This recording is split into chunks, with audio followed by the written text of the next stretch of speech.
20h, c'est l'heure de l'actualité sur Camnews 24 et ITFM 103 émettant depuis Garoua. Mesdames, Messieurs, les titres de cette édition. Politique, les voix de l'opposition. Issa Tiroma Bakari et Bello Bouba Maïgari veulent dialoguer avec l'opposition. Depuis l'annonce de leur candidature à l'élection présidentielle d'octobre prochain, les ex-membres du gouvernement camerounais se montrent de plus en plus disposés à dialoguer avec les autres partis d'opposition. Les détails en ouverture de ce journal. Affaire disparition de sexe, c'est une scène surréaliste qui se produit à Douala dans le 2e arrondissement. L'appareil génital d'un homme âgé d'une trentaine d'années aurait disparu au marché suite à la salutation d'un passant. Voilà pour la vitrine de ce 20h.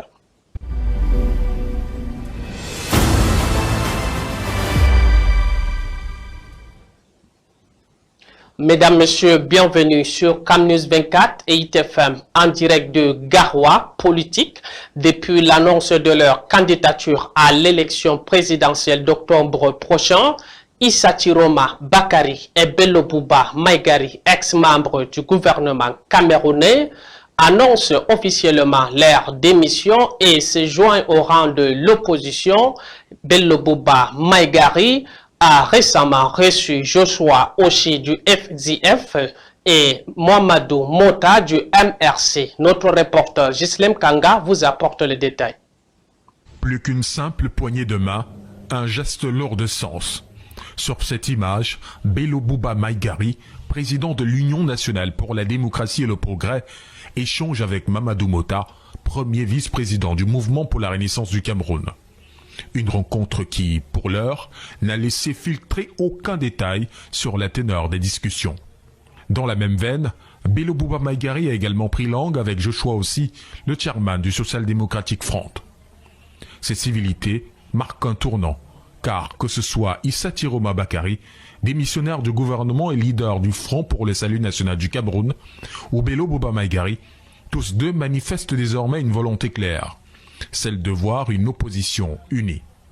Un revirement notable venant d'acteurs qui furent, il y a peu encore, des alliés indéfectibles du parti au pouvoir.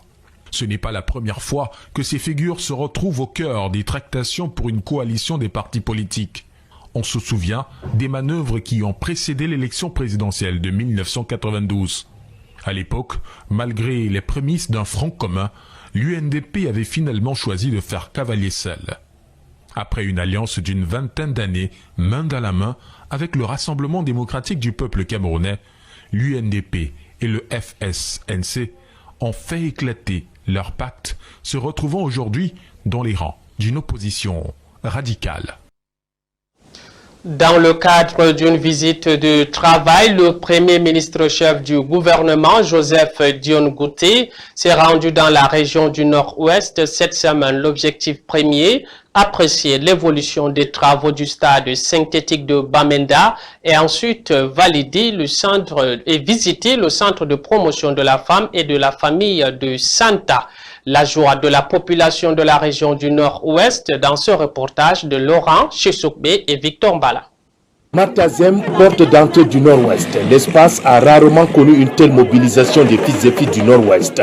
Hommes, femmes, jeunes et vieillards ont tous abandonné leurs occupations quotidiennes pour venir en masse réserver un accueil chaleureux au Premier ministre-chef du gouvernement, Joseph Dion Ngouté. Nous sommes très contents en ce qui concerne les projets que le Premier ministre vienne au Nord-Ouest pour visiter. Surtout la route qui passe ici. Nous sommes là pour accueillir le Premier ministre. Nous voulons envoyer un message au Premier ministre qu'il envoie ça au chef de l'État, notre candidat aux prochaines élections. À Matazem, tout comme au lieu dit Welcome to Bamenda ou encore Governor Johnson, les populations ont exprimé cet accueil chaleureux au Premier ministre à travers plusieurs groupes de danse traditionnels partis des 7 départements de la région. Toutes les populations, même le maire dans le village, il est ici pour voir le Premier ministre, pour voir ce que le Premier ministre va venir ici pour parler pour nous. L'attachement aux valeurs de paix et aux symboles de la République, tel que le drapeau national, il le fallait au moment où la région renoue peu à peu avec la stabilité. Le long de l'itinéraire, aucun conducteur de mototaxi n'a observé une pause. Le Premier ministre Joseph John Ngouté est escorté jusqu'à son hôtel où il passera tout son séjour dans le nord-ouest. Avant de se rendre dans le nord-ouest, le Premier ministre Joseph John Ngouté était obligé de faire une échelle à l'entrée de la région de l'Ouest Cameroun, précisément à Tonga, où il a été accueilli chaleureusement par une foule en émoi. Vivons ces moments forts avec nos reporters Emmanuel Koulcho et Achille Raoul Lomo. Même la pluie ne les a pas découragés. Les militants du RDPC ont attendu le Premier ministre à l'entrée de la région de l'Ouest à Tonga dans le Ndé, dans une ambiance festive. La section RDPC Ndé Nord, présidée par Célestine Ketcha-Cotes, s'est particulièrement mobilisée avec des pancartes qui appellent leurs champions à être leurs candidats et à bénéficier de leur vote à 100%. L'arrivée du Premier ministre Joseph John Ngouté marque un moment important pour les personnalités de la région de l'Ouest, chapeautées par le gouverneur Awa Frank Augustine, qui ont mis une pause sur les activités marquant la Journée mondiale de l'habitat, juste le temps de recevoir avec tous les honneurs le chef du gouvernement en partance pour Bamenda dans le nord-ouest. La présidente de la section RDPC Ndé Nord, Célestine Ketcha-Cotes, s'est dit honorée par cet arrêt du chef du gouvernement à l'ouest et réitère son engagement à soutenir le président Paul Biya et sa politique de développement. Il était important, l'occasion faisant le larron, le vent donnant le bois à celui qui sait utiliser le bois, que l'ouest se manifeste pour dire que l'ouest est fidèle, l'ouest est loyal. Il n'y a pas de doute, le choisi, comme les mamans ont dit, le choisi c'est le choisi. La région de l'Ouest reste un pôle important pour le développement du Cameroun et les militants de la section RDPC Ndé Nord remercient le gouvernement pour ses efforts en termes de routes et de projets à long terme. Nous vous l'avions annoncé en titre, c'est une scène surréaliste qui s'est produite à Douala dans le 2e arrondissement. L'appareil génital d'un homme âgé d'une trentaine d'années aurait disparu au marché suite à la salutation d'un passant. Pour éviter un lynchage populaire, les deux protagonistes ont été interpellés par les forces de sécurité. Disparition ou non du sexe à Douala dans cet événement d'Augustin Djonkep et Baudelaire Morpho.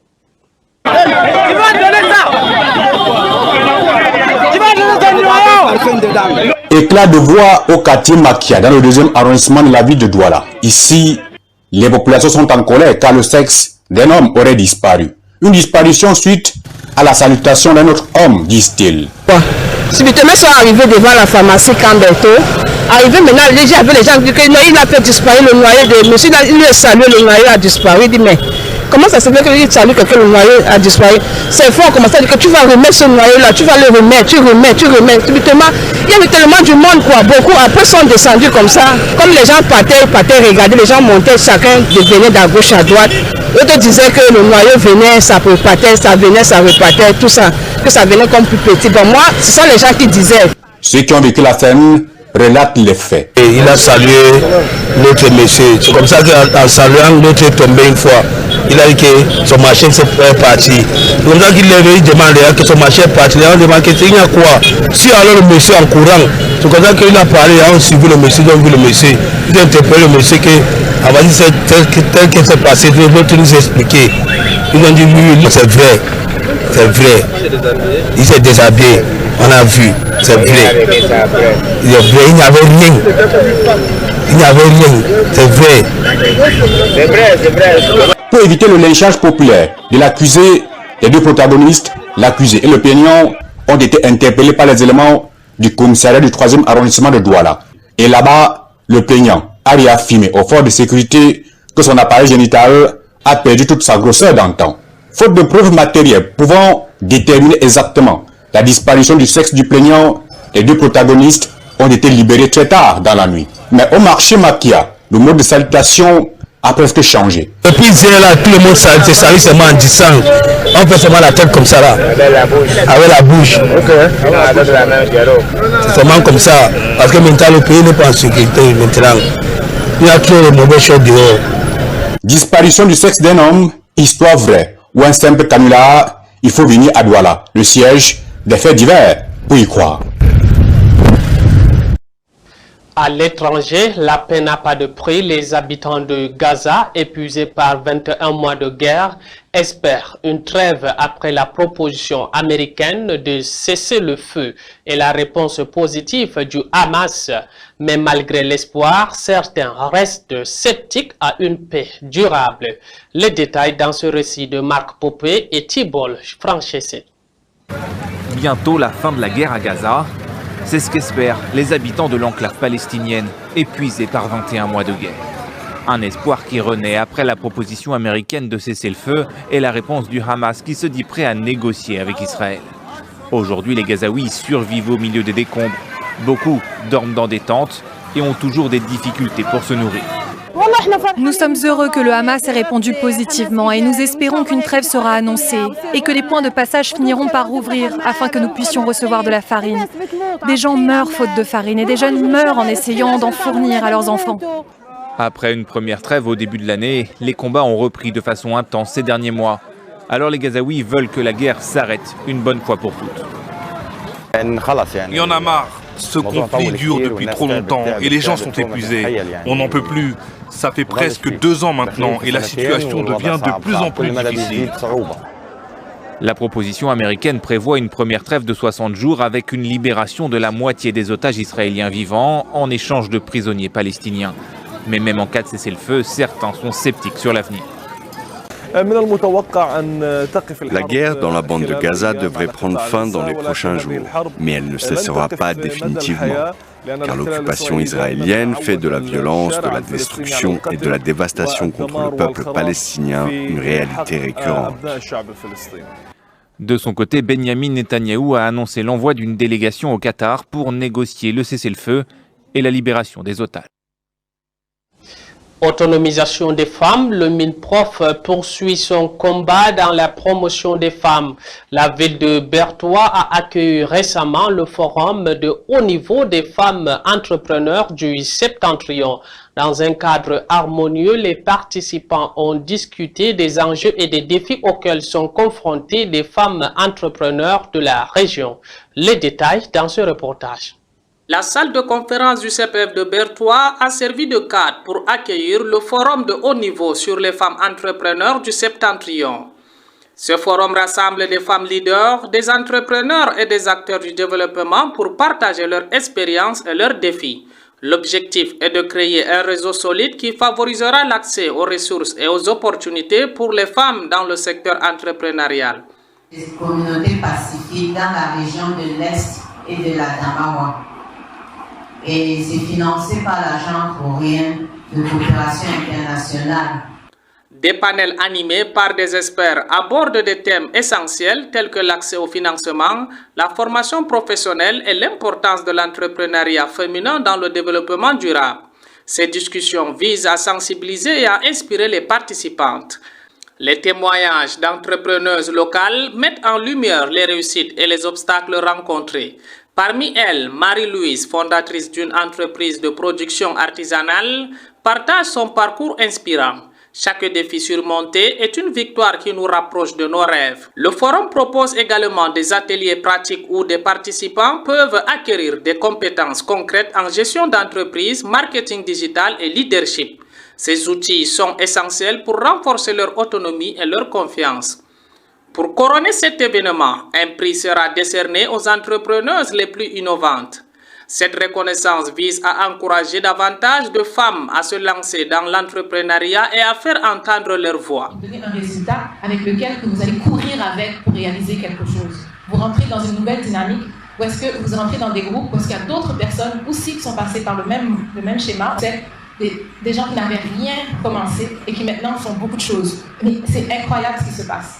Donc c'est à vous de décider que ce changement-là va arriver chez vous. Ce forum de haut niveau sur les femmes entrepreneurs du Septentrion est une étape importante vers l'émancipation économique des femmes au Cameroun.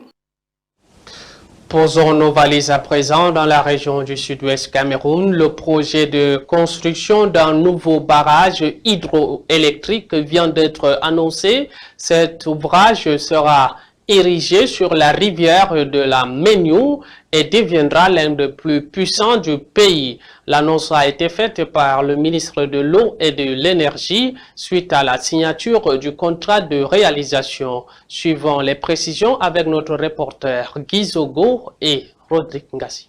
Selon le gouvernement, un nouveau barrage hydroélectrique verra le jour dans le sud-ouest du Cameroun.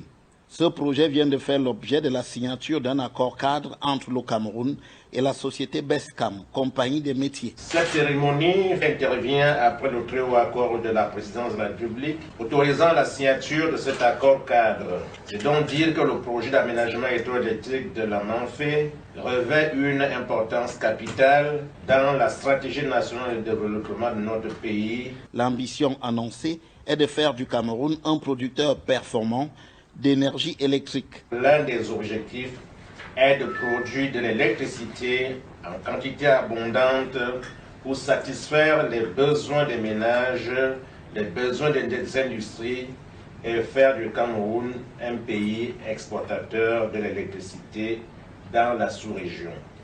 Aussi, le gouvernement prescrit-il l'efficacité à l'entreprise Bescam. Vous devez donc donner corps et très rapidement au très haut accord du chef de l'État qui est de réaliser ce projet dans les meilleures conditions de qualité, de coût et de délai et d'arriver à une performance d'exploitation qui se veut exemplaire. Une mission comprise par cet opérateur qui a déjà balisé le terrain. Nous avons eu à travailler pendant 2-3 ans sur les études de préfaisabilité. Dans des conditions difficiles, avec des problèmes dans le lieu où nous travaillons, Dieu merci, on a pu travailler et satisfaire les attentes du ministre. Cette satisfaction a permis au ministre de demander au chef de l'État son autorisation pour passer à l'étape supérieure. Le barrage annoncé sur la Magnou sera d'une capacité de 450 MW, la plus importante au Cameroun, au-dessus du barrage de Natchigal, dont la capacité est de 420 MW. Parlons à présent de l'économie locale dans ce journal. Le marché de bétail d'Adoumri, niché au cœur du département de la Benue, région du Nord Cameroun, est un pilier essentiel pour l'économie de l'Afrique centrale. Chaque jeudi, des milliers de têtes de bœufs y sont vendues, ce qui offre une énorme entrée en recette municipale pour la commune de Bibemi. Les détails avec Zaïdou Amadou.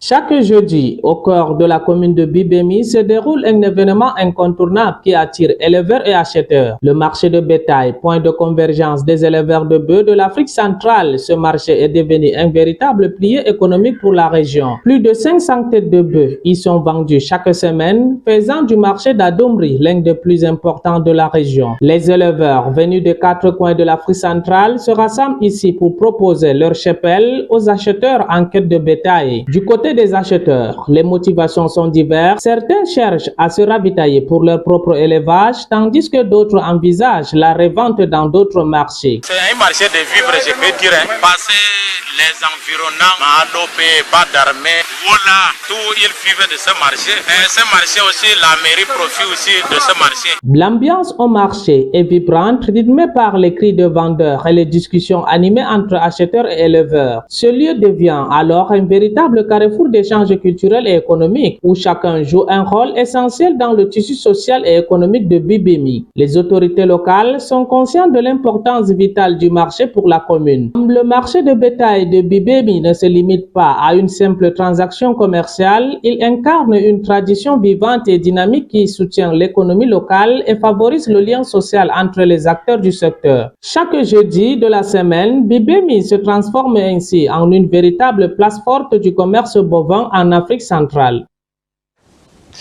À vous les jeunes, ne donnez pas vos oiseaux à un politicien, il les vendra pour acheter des votes. Les politiciens sont comme les vents, ils peuvent changer de direction à tout moment et vous laisser dans le vent. Ne faites pas confiance à un politicien qui vous fait sourire, il peut avoir une prière dans le ventre. Fin de cette édition de spécial 20h sur CamNews 24 et ITFM 103, émettant depuis Garoua. Mesdames, Messieurs, bonsoir.